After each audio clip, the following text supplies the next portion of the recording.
when the man in the black Rolls-Royce said, "Your Majesty, we've finally found you." Judith dropped her coffee mug, and it shattered across the marble floor. That sound, ceramic against tile, was the first time silence ever followed in the Crane house. Normally, mornings were filled with laughter from upstairs, the kind that belonged to people who'd never scrubbed mildew off basement walls. But that morning, nobody laughed. Not Judith, not her husband, not the golden son she adored, and certainly not me. I was standing halfway up the basement stairs, holding the trash bag I'd been told to take out before work. The smell of burned toast mixed with the sharp scent of bleach from the kitchen floors I'd just mopped. Judith's perfect smile was gone, replaced by something small and feral. "This is absurd," she hissed, straightening her silk robe. "We don't know anyone in. Where did you say you were from again?" The man didn't blink. "Hollowmere," he said in a crisp accent that sounded expensive. "I represent the crown of Hollowmere. We've been searching for Rowan Bennett for 30 years. And just like that, every breath I'd ever taken in that damp, windowless basement suddenly mattered. Because Rowan Bennett, that was me. At least, that's the name printed on the birth certificate I wasn't supposed to find under a stack of tax papers when I was 12. The Cranes told me it was a clerical error. They said I should forget it, just like I should forget the questions about why their charity case never appeared in any family photos. I'd spent my life trying to be invisible, scrubbing their floors, hauling their trash, pretending not to hear the laughter upstairs when they hosted church dinners. Judith would place a hand on my shoulder and tell her friends about our good deed, squeezing hard enough that her manicured nails left crescent marks in my skin. Harold would sit in his recliner, swirling bourbon and muttering, "Know your place, boy." I knew my place all right, beneath them, beneath everything. My bed was a moldy mattress pulled from someone's curb when I was 16. My ceiling was pipes and cobwebs. My alarm clock was the furnace kicking on upstairs. I worked 16-hour shifts at the warehouse and still handed Harold half my paycheck every Friday for rent. When the light bulb in the basement burned out, I replaced it myself. Judith said she didn't want to encourage dependence. So when that driver looked at me like I was something found instead of forgotten, I froze. His suit was tailored, his shoes polished enough to reflect my disbelief. "We've been searching since the night of the fire," he said softly. "Your parents, the royal family, believed you were lost forever." Judith's voice broke through, sharp as a blade. "This is insane. He's no one. He's right here." The driver interrupted, eyes still locked on mine. "And he's heir to a kingdom." Blake snorted from the hallway, half asleep and shirtless, his designer watch glinting. "Yeah, good luck with that. You sure you don't mean me?" But the man didn't even glance his way. He stepped forward, pulling a sealed envelope from his coat pocket, the kind with wax and a crest stamped deep into it. My name, my real name, was written in gold. Everything I'd endured, 30 years of mold, hunger, and humiliation, tilted on its axis. I could feel Judith's stare boring into me, daring me to say something, to remember who I was supposed to be, grateful, silent, obedient. Instead, I took the envelope.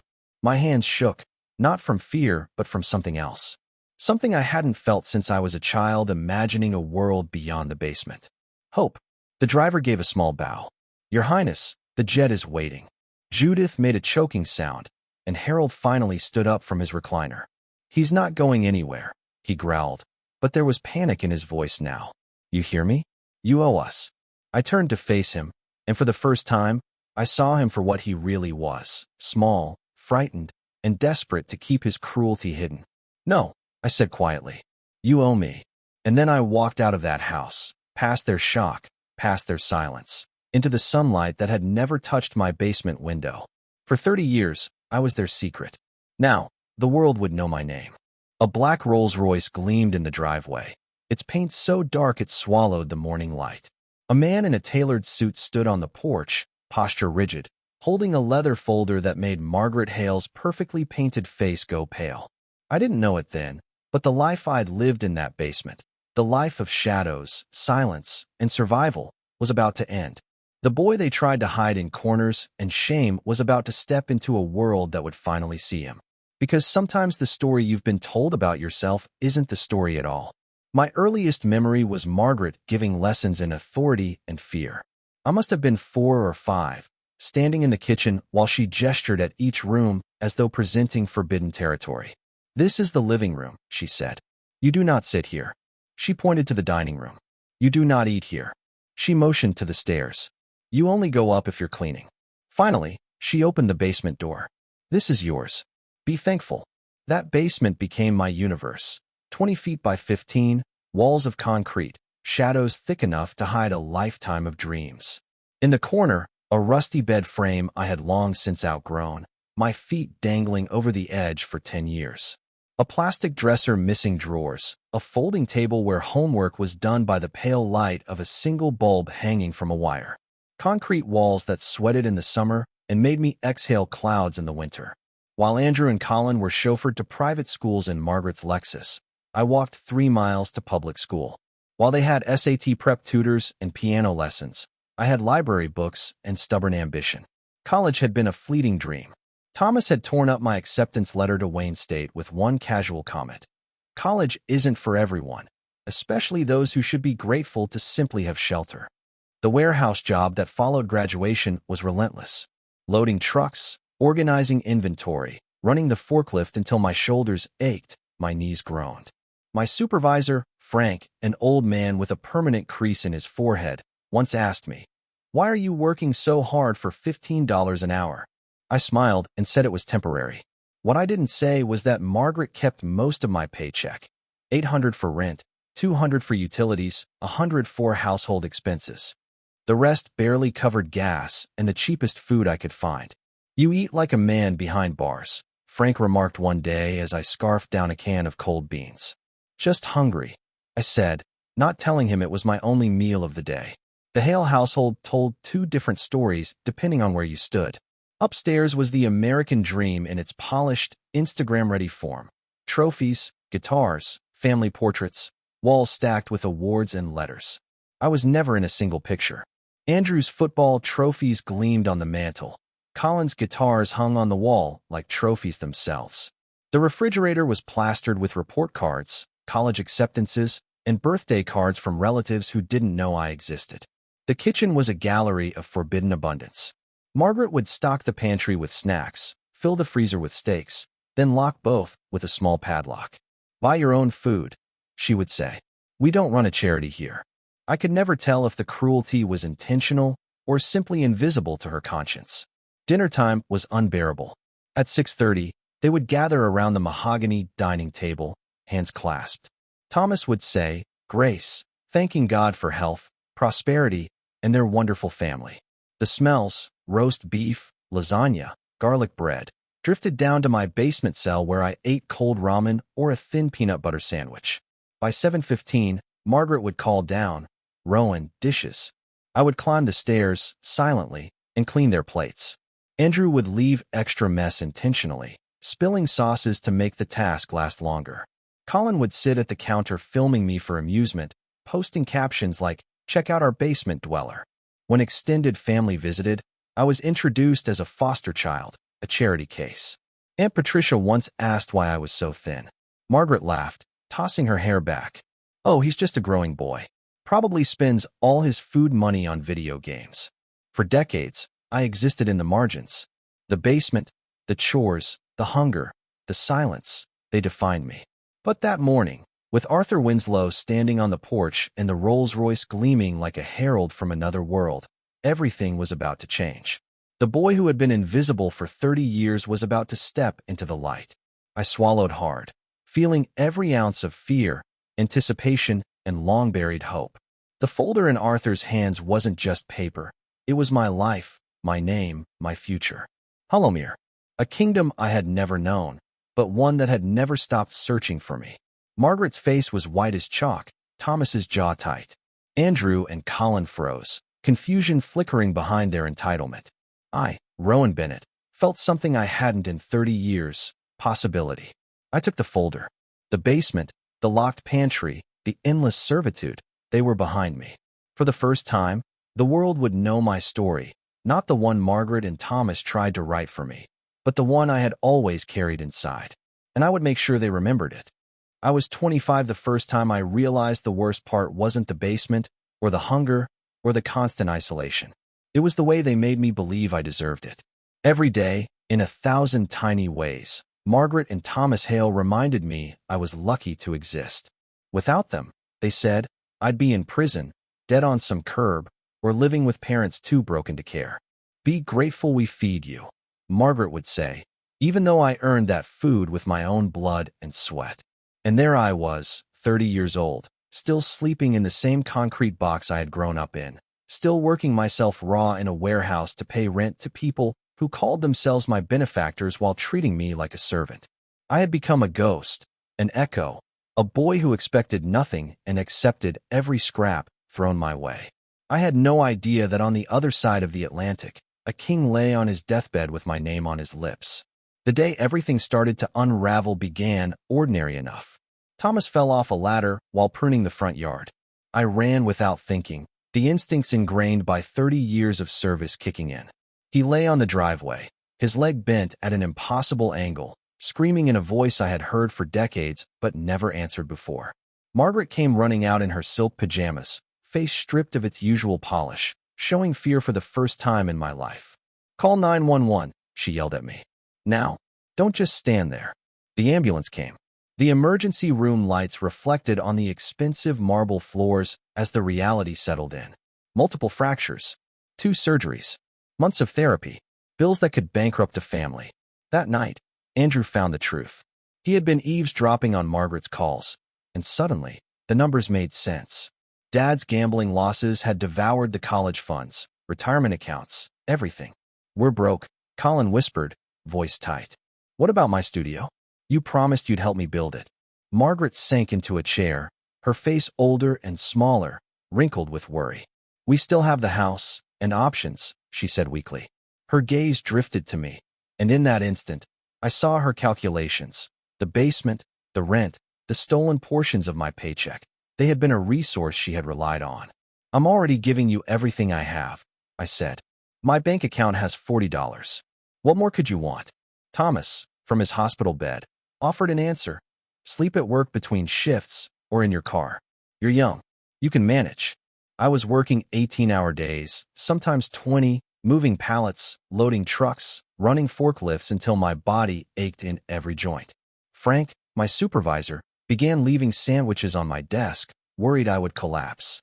Meanwhile, Andrew and Colin's job searches were half-hearted at best. Andrew claimed he needed time to maintain his athletic routine.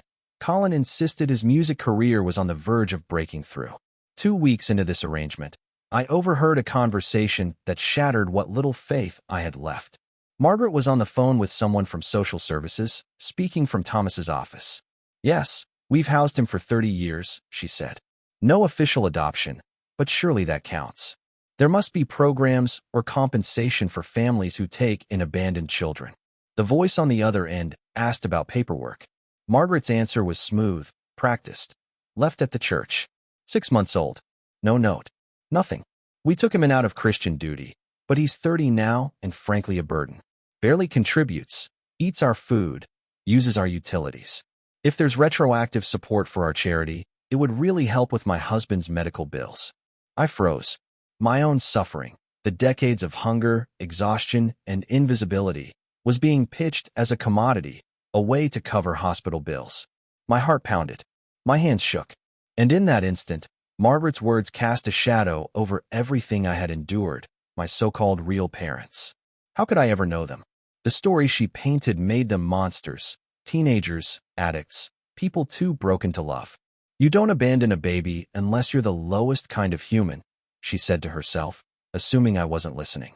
I had lived 30 years believing I was nothing, that the basement, the chores, the hunger were what I deserved. And now I knew the truth. I had been nothing to them because they had decided it, and they had profited off it. Every lesson, every cruel word, every stolen paycheck had been part of a lie sold as charity. The boy in the basement, the one they tried to erase, was still alive, and I would no longer be invisible. We saved him from that life, Margaret Hale said, her voice smooth and measured like she'd practiced it. We gave him structure, values, a chance. The voice on the other end of the phone asked something about my childhood, my education. Margaret didn't hesitate. We did our best with what we had, she said sweetly. He wasn't the brightest child. We tried to get him into college, but he chose warehouse work instead. Some people just lack ambition, you know? But we never gave up on him. Never abandoned him the way his real parents did. That night, I couldn't sleep. Not because I was exhausted, though every inch of my body ached from 18-hour shifts, but because I was furious. A raw, blistering kind of rage I'd never allowed myself to feel before. They hadn't saved me. They'd stolen me. My childhood, my education, my money, my identity, and now, my story itself. They were rewriting my life, turning my suffering into their sainthood. So I decided to find the truth on my own. During lunch breaks at the warehouse, I went to the public library. I searched through birth records, adoption databases, old newspapers from 1995. If Margaret and Thomas wouldn't tell me who I was, I'd dig it out of the past myself. Every search led nowhere. No birth certificate, no missing child reports that fit. Still, I kept going. There had to be something. Some piece of proof that I hadn't just materialized in their basement one day. 3 weeks into my search, I found it. It wasn't about my birth, not yet, but it was the first real crack in the lies they'd built around me. I was cleaning Thomas's home office, something I did twice a week to earn the discount on my rent. The drawer of his old metal filing cabinet stuck, and when it finally gave way, a stack of yellowed bank statements spilled across the floor. One page caught my eye, a deposit for $3,000, dated March 1996. The memo line read, monthly maintenance. My stomach dropped. I flipped through more statements. April, May, June, all identical deposits. Each month, the same amount, from something called Thornfield Trust Management. The payments started in January 1996 and stopped in the month I turned 18. 17 years. 216 payments. I did the math on the floor, surrounded by evidence of my own exploitation. $648,000. They hadn't taken me in out of charity. They had profited off me. I photographed every document with shaking hands. The reference numbers were nearly identical. Just the last few digits changed, maybe dates. The name Thornfield hit me like ice water. Thorn. My last name. The one Margaret claimed they'd given me because I came with nothing. Except I hadn't come with nothing. I'd come with a price tag. That night, while they sat upstairs eating pot roast, laughter and silverware clinking like music from hell, I walked up from the basement holding the stack of printed bank statements. My pulse roared in my ears. The smell of garlic and rosemary twisted my stomach. Years of hunger, of watching them feast while I scraped together dinner from canned beans and dollar bread. What is this? I slammed the papers on their mahogany table. The glasses jumped, wine sloshed. Margaret's smile faltered, her face whitening as she recognized the documents. Thomas, still confined to his wheelchair, lunged to grab them, but I pulled them back. These checks, I said, voice shaking but loud. $3,000 a month. For 17 years. Who was paying you? You had no right to go through our private papers, Margaret hissed, but her tone wavered. Who was paying you? Andrew pushed back his chair, puffing himself up like the overgrown bully he'd always been. Listen here, basement boy, he sneered. You better watch your mouth. You don't talk to our parents like that. Something inside me cracked. Decades of obedience, fear, humiliation, it all collapsed at once. I shoved him. Hard. He flew backward into the china cabinet. The glass exploded. Shards scattered across the floor, along with the shards of Margaret's perfect, curated life. Colin jumped up, eyes wide, then froze when he saw my face. For the first time, they were afraid of me. Tell me the truth, I said, holding up the statements. Tell me who was paying you, or I go to the police. Because this. I waved the papers. This looks like human trafficking. Fraud. Kidnapping. Thomas's face turned the color of raw meat, veins bulging at his temples. You ungrateful little. Margaret grabbed his arm, eyes locked on mine. In that frozen moment, something unspoken passed between them. Fear. Recognition. Guilt. They knew I'd uncovered everything. For the first time, I was the one with the power. And I wasn't going back to that basement ever again. Finally, she spoke. Her voice was small, almost swallowed by the tension in the room. It's a lawyer from England, Margaret whispered. He contacted our church when you were a baby. He said, your mother was someone important, someone who had died, and that you needed to be hidden for your safety. The payments were for your care, your education, everything you needed. My legs went weak. My mother important? Who was she? Thomas snapped, his voice cracking with defensiveness. We don't know. They never told us anything. Just said keep him safe and quiet. Raise him normally. Don't let him know. And you thought keeping me in a basement was keeping me safe? I shouted. You fed me scraps, kept a roof over my head, and took the money meant for me. You stole my childhood, my education, my life. That money was supposed to be for me, and you spent it on yourselves. I pointed at Andrew and Colin. Their private schools, their cars, their college funds you gambled away. 30 years of stealing, and I'm only finding out now. Margaret was crying, but it wasn't sorrow. It was fear, the kind that comes when the illusion is about to collapse. You can't prove anything, she said. No official papers. Our word against yours. I smiled bitterly, feeling the last of my fear drain away. Then I have nothing left to lose. I packed a single backpack that contained every possession I owned, a lifetime reduced to a battered bag that said everything about the life I'd endured. I drove my beat-up Honda to the warehouse parking lot and settled in, connecting to the McDonald's Wi-Fi across the street. $300 in cash. My emergency fund, hidden from Margaret by doing odd jobs she didn't know about. It was all I had. I spent an hour searching until I found him. James Garrett, private investigator, expert in international missing person cases. His website boasted experience with Scotland Yard and Interpol. The consultation fee, my entire fund, didn't matter. I needed answers. Someone in England was paying for my care. I told him at 2 in the morning. All I have is the trust company name and 17 years of bank statements. Help me find the truth. There's always a trail, he said. If someone wanted to hide you safely, someone has been watching. Send me everything. I photographed the documents and sent them to him, curling up in the driver's seat for the first time in decades, not to a basement, but to the freedom of a car. Sleeping in a Civic felt like liberation. 5 days passed. I slept at truck stops, showered at gas stations, subsisted on fast food, and avoided the increasingly desperate voicemails from Margaret.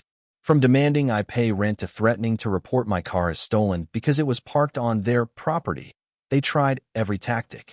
At 6 a.m. on the 5th day, my phone rang. Mr. Bennett, you need to be careful, said a crisp, controlled voice. Are you somewhere safe? I'm outside the warehouse, I said. There's a black Rolls-Royce approaching.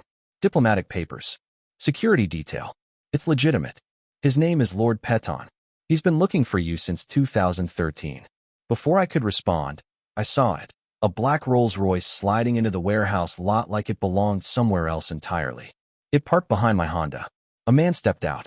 Likely in his mid-60s, silver hair, suit more expensive than I'd earn in a decade, posture impossibly straight. He walked to my window and waited. I rolled it down, handshaking. Mr. Rowan Bennett, he said, accent precise, every word deliberate. Who is asking? My name is Lord Peton. I serve as chief advisor to the royal family of Hollowmere. I've been searching for you for 12 years, Your Majesty. My what? He opened a leather folder and slid out a photograph. My breath caught. A young woman, barely 20, stared back at me. Same sharp cheekbones, same striking green eyes, same dark hair streaked with silver. A mirror image of my own childhood features, only feminine. A delicate tiara rested on her head. This is Princess Catherine of Aldor, Lord Peton said. I couldn't speak. My mother, alive in a photograph.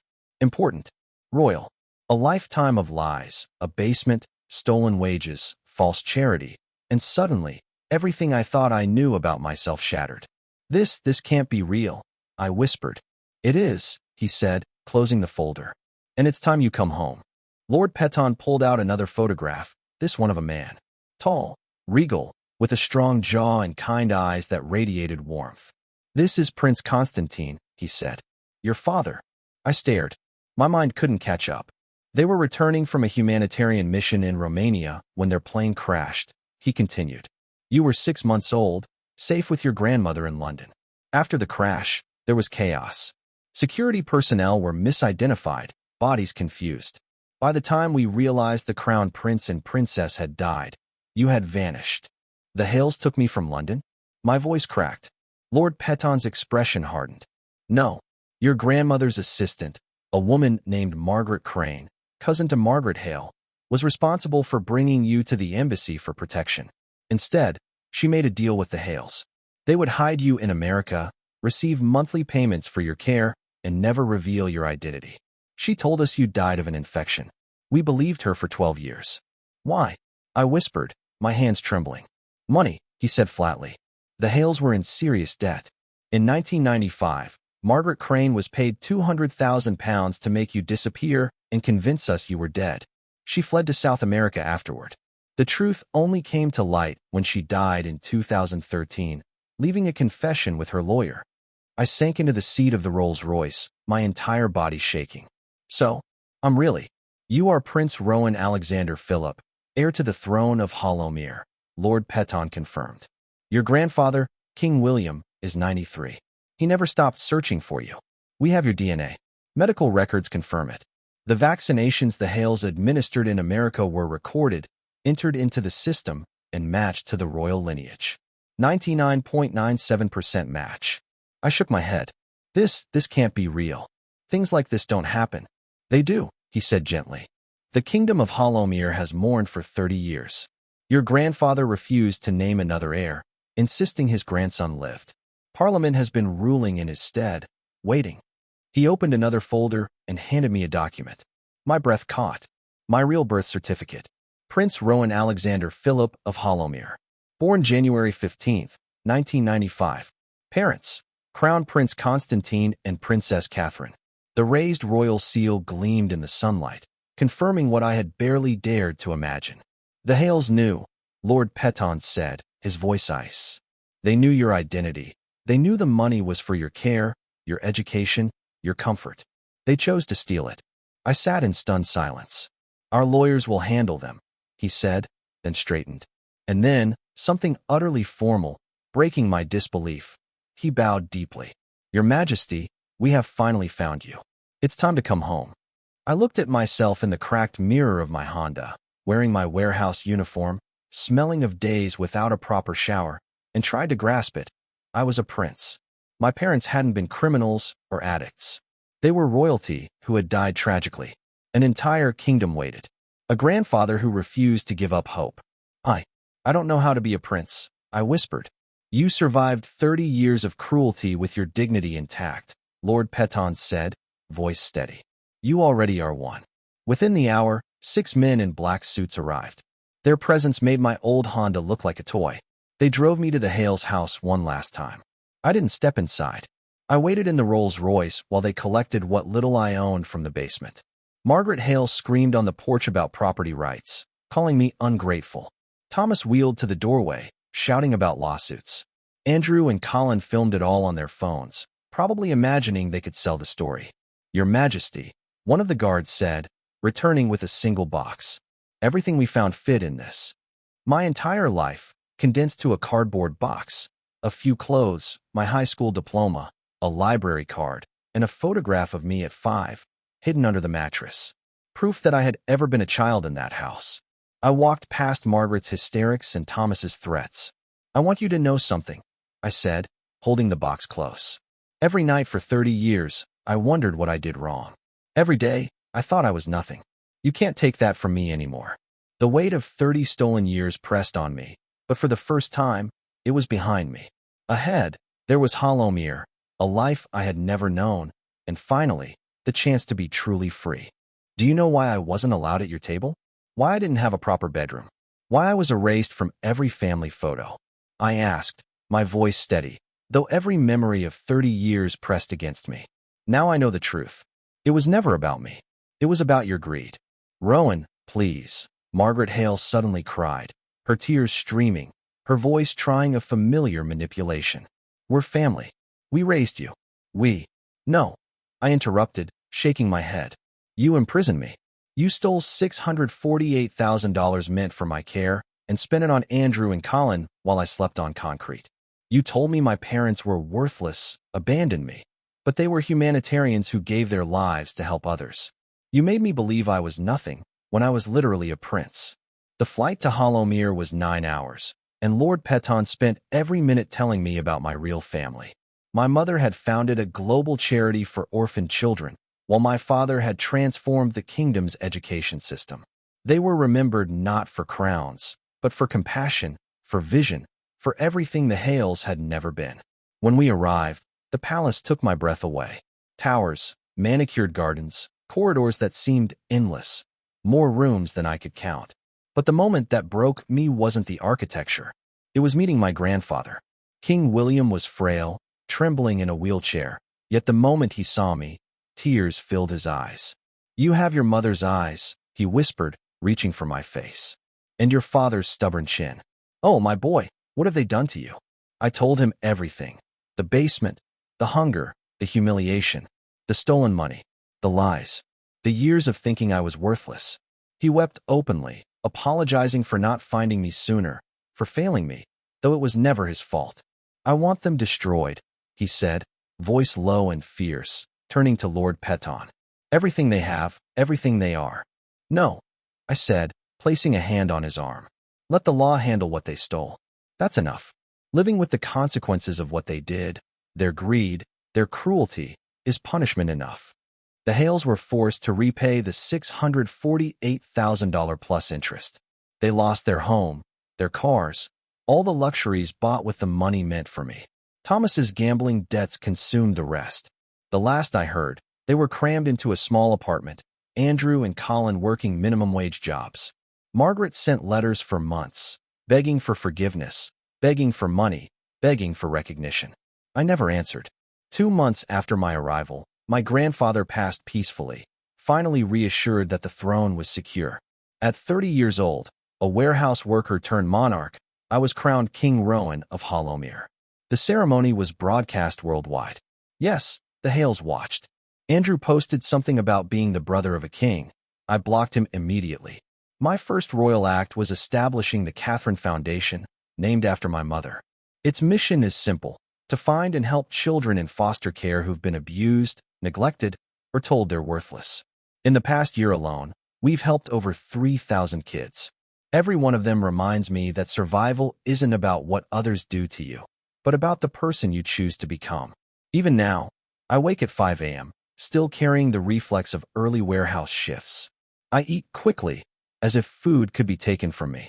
Lord Peton helped me find a therapist specializing in survivors of abuse, because even kings need help healing.